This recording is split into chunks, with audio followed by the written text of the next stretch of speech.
Welcome to Wayne's Old Time Radio Page channel. I'm Wayne, your host. These programs are brought to you by support of our listeners. You can give your support at Patreon or PayPal, either one. There's clickable links in the description below. Thanks for your support and enjoy the shows. If you'd like for me to get you a shout out, there's a link to PayPal in the description below. Leave us a donation. We'll get it up here for you. Just tell us who you want it to. You, a friend, a girlfriend, a wife, spouse, whatever. And we'll get it up here.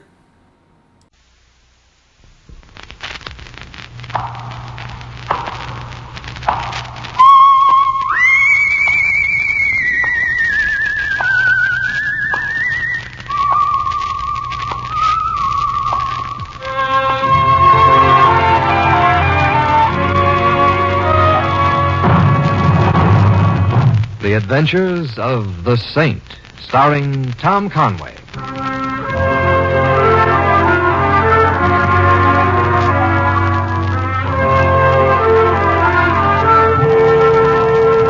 The Saint, based on characters created by Leslie Charteris and known to millions from books, magazines, and motion pictures. The Robin Hood of modern crime now comes transcribed to radio, starring Hollywood's brilliant and talented actor Tom Conway as the Saint. Yes? I'm Simon Templar. I have an appointment with... Oh, yes, Mr. Templar. We've been waiting for you. Come in, please. Thank you. This way. You had no trouble finding the place, sir? None. The Allison house is too large to overlook. I should apologize for not sending the car for you. You see... As soon as I'm leaving now, will you tell Mother... Oh. Well, hello. Hello. You are cute, aren't you? Frankly, I've never given it much thought. Let's see. Mother hired you to drive the car. No, that wouldn't be it at all. She hired you to escort her to Bermuda. You're not the escort type. Miss Allison, this is the Saint. Oh, then that's why Mother hired you. Well, good luck. Feels if Mr. Dunne calls, tell him I've already left for the track. Goodbye, Dreamboat. Goodbye. She, goes with the house, I take it. Mrs. Allison's daughter, Cora, by a late marriage. A very spirited young lady. Oh, here's Mrs. Allison's bedroom. Mrs. Allison, Mr. Templar is here. Well, send him in. Send him in. Come over here, Mr. Templar. Let's have a look at you. Very nice. Just, exactly what is being hired, Mrs. Allison? A detective or a profile? Both. Now sit down. I'm not ill, Mr. Templar, just wearing out. And please don't allow the appurtenances of an aged woman to distress you. They're the wages of an extremely indulgent, but not uninteresting life. You don't seem as weak a woman as you let on, Mrs. Allison. A gentlemanly thing to say, Mr. Templar. But the strength you see left in me is only the extra strong light of the candle before it burns out. Here, Mr. Templar, is a check for $1,000. It's yours. Just like that? I never thought money was for anything but spending. And now, shall we talk of my need for you? For $1,000 to my favorite charity, you can talk of anything. You have seen her? Who? My daughter. I ran into a light breeze on the stairs. Field said she was your daughter. Mr. Templar, Cora is an exciting, spirited girl. She's had everything that's fine in life. And now her only reading matter is the racing form. Her only art, self-beautification. Her only music, the raucous sounds of a nightclub. Look. I found this gun in her room. She thinks it's cute to carry a gun. But that isn't all. The real problem goes deeper. Oh, a man? How did you know? It usually is. His name is Frank Dunne. Yes, he runs the Paradise Club. You know him? Yes. Then you know that he's a ruthless man. Cora is in love with him, or thinks she is. He's no good for her. I want you to take her away from him. I know Cora. I know of you. I know you're the kind of man who can do it. And that's all? Yes. No, I think you've left out something. The real reason for paying me $1,000. We'll start with Cora. You made her what she is, Mrs. Allison, and you like it. You like her flamboyance and her excesses because you liked them yourself when you were young. You're not angry at her. You're worried about her. You think Frank Dunne is going to get her into trouble, criminal trouble. You are a discerning man, Mr. Templar, and a frank one. Then we understand each other? Yes. Good. Fabrication between a man and his client is usually unhealthy, especially when there's someone in the middle with a loaded gun. Now, just how is Dunne using Cora? I don't know. Oh, then I'll find out. They're at the track. They're always at the track. Fields tells me they have a box. I'll phone you as soon as I get something. Remember, Mr. Templar, whatever it is, the important thing is that Cora be kept out of it completely. Do you understand? I understand, Mrs. Allison, that I'm about to play nursemaid to a very beautiful young lady.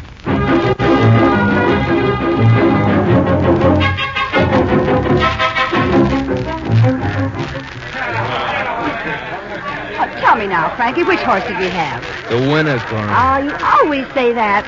But this one was a photo finish, darling. Which one did he have, Moose? You tell me. I wouldn't know, Cora. Hey, Frankie, look who's coming. Well, hello, Cora. Oh, hello, cute stuff. I hope you're following me. No, I dropped a few $100s at this track last season. I wondered if any of you had found it. Oh, we found more than that. Frankie, darling, this is Simon Templar. Mr. Templar, this is Mr. Hello, Frankie. Hello, Saint. Oh, you know each other? Yeah, we know this Saint. And you're a gorilla named Moose, aren't you? Or are you a moose named Gorilla? Now listen, Gumshoe. Easy, Moose. So, you know this guy, Cora, huh? Well, not as well as I'd like to. Met him at the house. Mother hired him. He's kind of luscious, don't you think? Come on in and join us. I'd be delighted. Cora, the box is full. Oh, but there's an empty seat, darling. I'm saving that for Bronson. Bronson never comes. Besides, the last race is over. We'll only be here a few minutes longer. I said the seat is taken. Darling, I guess you're right. Now that I see him in the sunlight, I don't like him. He looks too moral to me. You heard the lady say. Oh, I don't think you're treating me very kindly, Frankie. And I have such nice things to tell Cora about you that you spent 3 years in Joliet, a few more in state pens for various infractions of the law, and... Oh, I know all that, Saint. That's Frankie's charm. That's why I'm going to marry him. I see. Does your mother know? We're going to elope when the meet closes. It's going to be a surprise. Mother's done a lot in her day, but never anything as exciting as marrying a man like Frankie. And you're going to congratulate her, Saint? I'm going right out and buy her some black crepe. Let me press him, Frankie. Let me press him. Results Wait a of minute, the eighth race.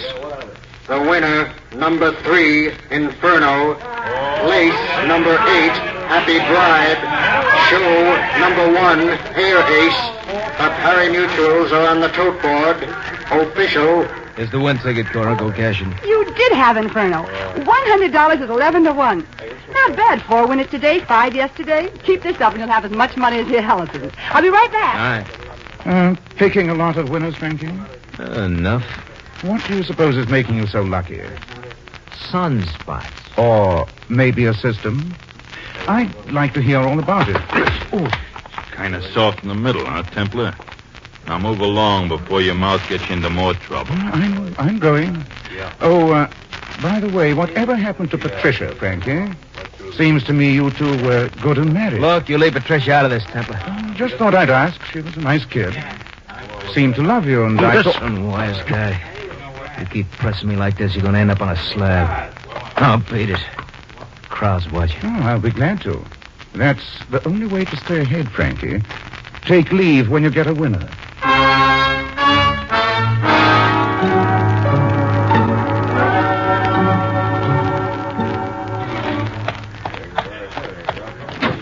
Leaving the track so soon, Mr. Templar? Yes, Eddie, it was a little too crowded. Oh, where to? Over to Jersey, Eddie. Wait a minute. Hold up. Well, what's the matter? That girl standing there, the one with the dark glasses and veil. Oh, yeah, she's a melon, all right. She's the one I'd go all the way to Jersey for. Hello, Patricia. Huh? Frankie know you're at the track? I don't know you. Oh, wait a minute. Don't go. Let go of my arm. Not until we've had a chance to Let go of talk. my arm. I said I'm going to call a cop. I don't think you will. You don't want to draw any attention to yourself. That's why the dark glasses. Who are you hiding from, Patricia? Frankie, What do you want, Saint? I told you. A few moments of pleasant conversation. Well, you won't get it from me. I might. You know, Frankie and I were just talking about you. You know I'm in town? You know I'm here? I've got a cab waiting. Come on, I'll take you home. I don't want to go home. Where do you want to go? Staying at a hotel in Madison. All right, I'll take you there. And we'll drive slowly. We've got a few things to talk about.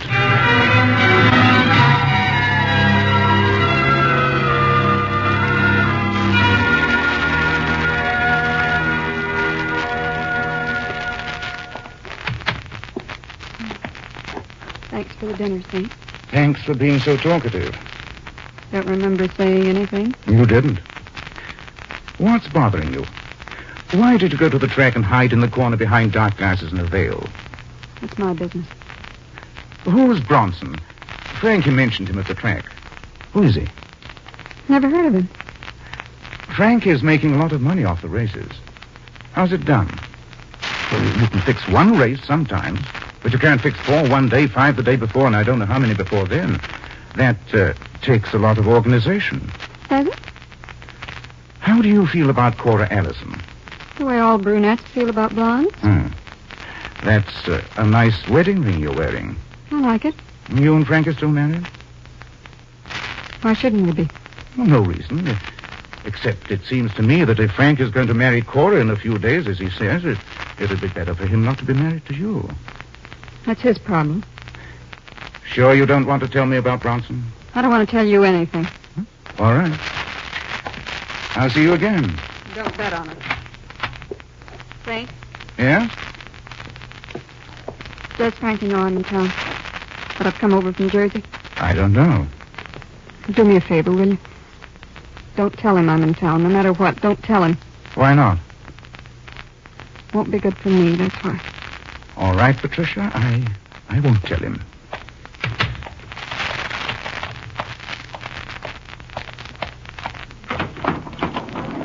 Drink out, sir? Yes, thank you. Hey, those were shots. How astute of you. Lock. Got a key? No, but I can get one at the desk. No, give me a hand. Right. Come on. Come on. Just a little more. There. There she is, mister. Wow, look at that rug. Whoever did it made sure. And the window's open. Fire escape, alley 1 flight down. Call the police. Right away. Boy, Mr. Cunningham's sure going to be sore about that rug. Eddie. Eddie, come over here. I hear you, Saint, but I don't see you. Up at this window. Oh, yeah. You were parked at the end of the alley. Did you see anyone come out of it? Oh, well, I was kind of dozing. A blonde with a nice shake, maybe? Maybe. Got into a black limousine, maybe? Cora Allison.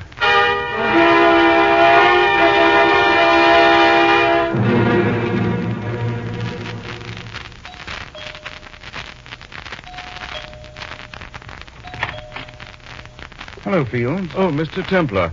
I tried to phone you at your apartment. Mrs. Allison has asked me to inform you that your services are no longer needed. Just a moment, Fields. Please take your foot out of the doorway or I shall be forced to call the police. Hardly likely, Fields. You haven't forgotten the murder was committed not long ago. I was standing outside Patricia Dunne's apartment when it happened. I don't know what you're talking about, sir. I don't want to call you a liar, Fields, but you're tempting me. I've got a strong feeling Cora did it. I also think you drove her there and back in the limousine. You're wrong, Mr. Templar.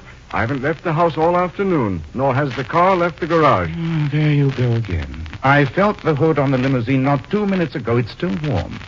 And I'd also like to find something else that's warm. What's that, sir? A gun. Fired probably by the dainty hand of a girl who had everything except the right upbringing. Now, believe me, Fields, it'd be a lot less trouble if you let me in to talk to Cora than if I find a telephone and talk to the police. Well? Cora's in her bedroom. Please come in, Mr. Templar.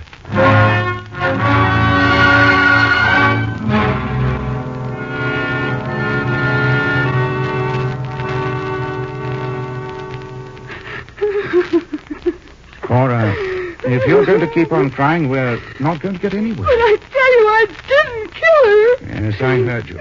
And you don't believe it. I'd like to, but you've got a lot of things to explain. One is the automatic you used to carry. What's a pistol for if not for shooting? Oh, I never shot a pistol in my life. Oh, I see. You used it as a paperweight. No. I carried it because it looked good. Uh-huh. Like a mink cape? Oh, I tell you, I didn't kill her. Oh, how would anyone know if you ever told the truth? You know, to some people it also looks good to tell a lot of clever lies. You also said you went to Patricia's apartment. I wasn't. I came home right after the races and had dinner here. Yes, I came right home. All of which reminds me of Pinocchio, whose nose got longer every time he lied. Well, ask Fields. I was home all afternoon. He saw me. We've already been through it. His nose is getting longer, too. Cora, listen to me. A cab driver saw you running up the alley away from Patricia's place after the shots were fired. Who? Somebody. It doesn't matter who. You're making it up. Strangely enough, I'm not like you, Cora.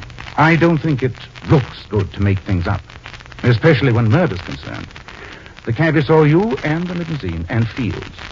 And I'll tell you one thing more. The police will be able to prove you were there. Oh, you're... Luscious, I know, you told me. All right, I was there. I killed her. I killed her. Now are you satisfied? Now do you believe me? No. Don't believe her, Mr. Templar. She's lying. Oh, Mother. She didn't kill Patricia Dunne.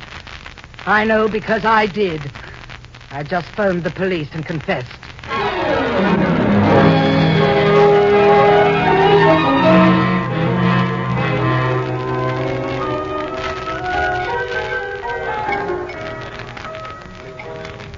Shall I have a bartender set us up again, say? No, not for me. You go ahead, Eddie. I know you've got to get fortified to face the New York traffic. No, I'll skip it. Hey, what are we doing here, anyway? Waiting? What for? Frankie Dunne. This is his place. If and when he shows up, I want to see if he's in mourning. You mean after all that's happened, you're still in the case? No, not exactly. What good's a client if she's on the way to the death house? Meaning Mrs. Allison. Meaning the same. Then you really think she done? She says so. Then why don't you go home and go to sleep? Let's just say I'm restless. Eddie, I've been watching that man at the end of the bar. The one in the brown pinstripe. What? His name is Bronson. Yeah. At least that's what the barkeep called him. So? So he's the one who was in with Frank Dunne on the horse race scheme. He gave the bartender a package. The bartender locked the package in the safe, then gave Bronson an envelope. Bronson opened the envelope and put the contents into his wallet. Eddie, what would you put in your wallet that was green and negotiable? Cabbage, if I had any. It was cabbage, all right. Cabbage, lettuce, moolah, fish clams, or whatever euphemism you want to use. Fish out of tranquility. Maybe. Let's see if I can find out.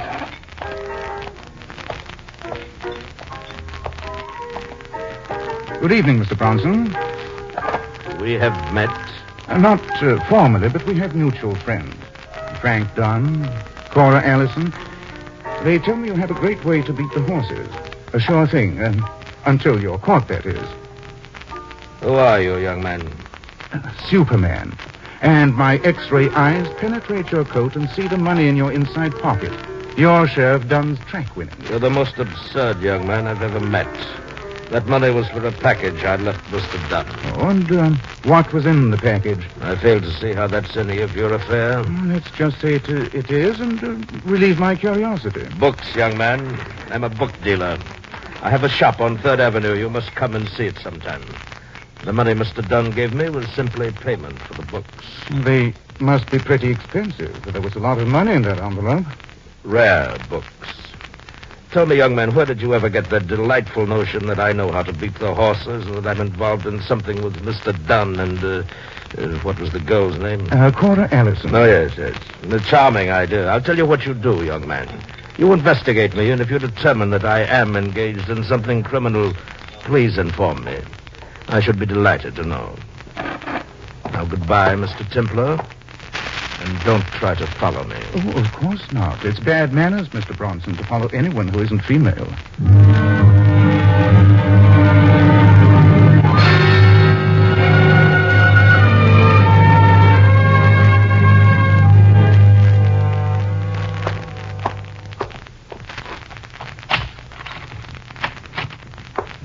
Mr. Templar, I've been waiting for you in the hallway for almost 2 hours. I was wondering if you'd ever get home. I was out getting my mind off a no-good case. Mr. Templar, I'd like to talk to you. May I come in? I don't think you have anything to say to me, Cora. You could have said anything you wanted to before the police took your mother. Well, that's no reason I can't say it now. Please. All right, but I hope it's worthwhile. I'm very sleepy. Well? I saw Mother in jail a few hours ago. It was an unpleasant sight. Well, it should have been. Jails aren't designed to give kicks. Mother doesn't belong there, Mr. Templar. I know it. She didn't kill Patricia Dunne. She just said she did. To protect me. She's convinced I killed Patricia, and well, she feels responsible because of the way she brought me up. Well, I admit there's wisdom there. So, were you going to let her give herself up? Well, I suppose so. It was an awful thing to do. I know I can't. Why? I told you. I saw her in jail. Well, you don't have to worry about that, Cora. The police will soon find out they haven't got a case against her, and she'll be released. Of course, they'll look for someone else to take her place. Meaning me? Have you got a better suggestion? That's just it, Mr. Templar. No matter what you and Mother think, I didn't kill Patricia Dunne. And that's the truth. Oh, frankly, Cora, I don't know whether to believe you or not. You've told so many lies already. You were at Patricia's apartment. I know you were. Yes, I was there. I heard that Frankie was still married to her. I knew he couldn't marry me then. And I knew something was wrong. Well, I went to see her. I was inside her apartment when you left her there. The manager let me in. I told him I was her sister. Then you saw who killed her? No. The shots came in through the window. I got frightened. I may put on a lot, but I do get frightened. I ran down the fire escape and up the alley. That's when the cab driver saw me. Fields took me home, and I told Mother what happened. And she didn't believe you. She thought you were the one who killed Patricia and made up the story about someone firing through the window. Yes. She made Fields and me promise to say neither of us left the house. Well, when you came and proved we had... She called up the police and confessed to save you. She said she was old and it didn't matter if she went to jail. It was her way of giving me a new start. Hoping I'd change my ways. Have you? I just told you the truth. I wonder. You know, you remind me of the boy who cried wolf. Tell me about Frankie's scheme to beat the horses. How does it work? I don't know. All I know is he always has the winning ticket. Seems I cashed dozens of them. Doesn't he ever cash any of them? No, it's always me. Why? Oh, I don't know why. I wanted to, I guess. It was... Fun, I know. What about Bronson? He's in on it. Who's he? He's an artist. An artist? He said he was a book dealer. Oh, he has a bookshop, all right, but... Well, he's really an artist. He does fine detail work. I've seen some of it. Lithograph? Yes. Engraving. A counterfeiter, maybe. Well? Of course, that's it. That's why Dunne always has the winning ticket. Bronson makes up a win ticket ahead of time for every horse in the race. No matter which horse wins, Dunne wins. A very fancy idea. Now, tell me one thing more, Cora. How did you know Patricia was in town? How did you know where she was staying? Well, I overheard Moose and Frankie talk about her. Frankie was angry. Frankie Dunne, yes. She was afraid he'd find out she was in town. Where's Frankie staying? He's got a suite at the Sutherland. 613. All right. Oh, Cora. Yes? For yours and your mother's sake, I hope you're finally telling the truth.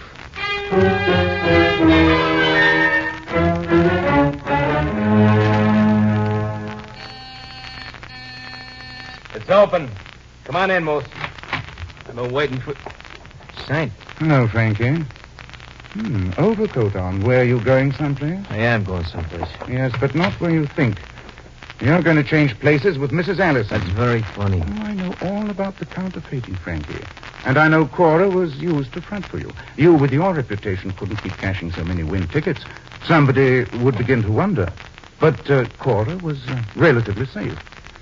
However, that isn't the important thing, is it? No. Patricia's murder is. That's right, Saint. That's the important thing. Now get out of my way. I got a gun in his overcoat pocket. I don't want to have to kill you because I'm saving these bullets for someone else. Oh, who? The one who really killed my Patricia. I don't mean Mrs. Allison. What do you mean? A kid with too much money, no sense, and less feeling. Cora Allison. Oh, but she said she didn't do it. She says a lot of things. But I believe her this time. She's a changed girl. Ruffled, but wiser. And I don't think she killed Patricia. You got an alibi, Frankie? Yeah. A real good one. I loved her. Is that why she was so scared of you? She knew I wanted her out of town till the job with Bronson was finished. She knew if I knew she was in town, I'd have slapped her around and sent her home. Well, I must say you have a unique way of showing affection. It's my way. Well, it's very touching, Frankie, but I don't think that alibi would stand up in court. Yeah, well, this one will. Both Moose and I were in the bar at this hotel when Patricia was killed. And the house Dick and 6 other people saw us, so I guess you made a mistake. Now get out of my way, Saint. I got a date with Cora. You're not going to kill Cora. Take your hands off I me. said you're not going to kill her. Saint, I didn't ask for trouble with you, but you're going to get it. There's your phone, Dunn. Answer it. Answer it yourself. All right, I will.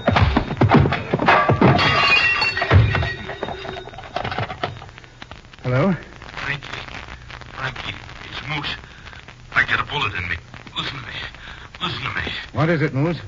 Bronson, Frankie. Bronson. Hang up the telephone, young man. I'll tell you all about myself firsthand. I don't think you have to, Bronson. I already know. It's been a merry-go-round, and I got a lot of lead rings, but you're the gold one. Yes? You killed Patricia because she knew of the deal you and Frankie were on. She never wanted Frankie to be in on it, and you thought she'd dropped the wrong information to the police. So everyone who knows about it has to go. Patricia, Moose, me. Yes, young man. It seems that it is now your turn. Now, Bronson, it's your turn. Frankie. Frankie. All right, Frankie. You even things up. Give me the gun. It's no good to anyone now except ballistics.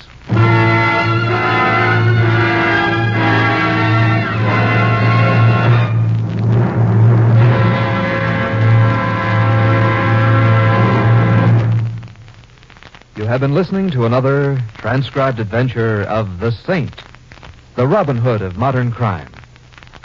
And now, here is our star, Tom Conway. Ladies and gentlemen, in our cast you heard Gail Page as Cora and Peggy Webber as Patricia.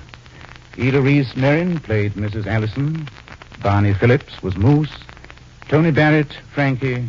The butler was played by Fred Shields. Bronson, Bill Conrad. Glenn Vernon was the elevator boy. Eddie was played by Hy Averback. This is Tom Conway inviting you to join us again next week at the same time for another exciting adventure of The Saint. Good night.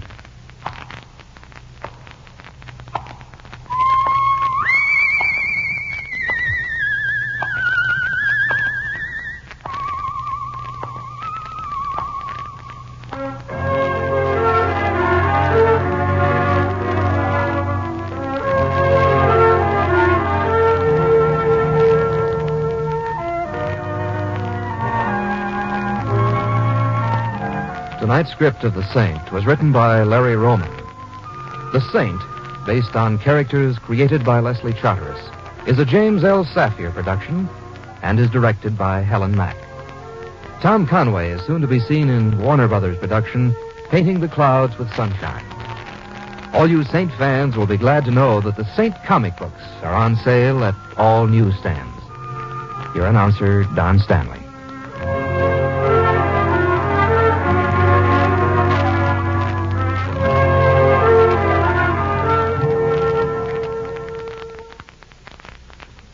It's the Silver Jubilee on NBC. Be sure to hear 3 more top mystery shows coming your way today on NBC. Continuing now, there's screen actor Lloyd Nolan as hard-hitting Martin Kane, Private Eye. Then actor Carlton Young comes to the NBC microphone as the Whisperer. And listen tonight for Adventure in the Catacombs of Rome with Mr. Moto. Tonight, hear the American form of the air on NBC.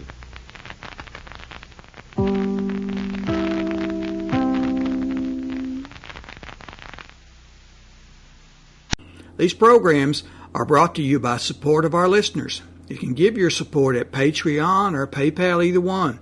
There's clickable links in the description below. Thanks for your support. Enjoy the shows.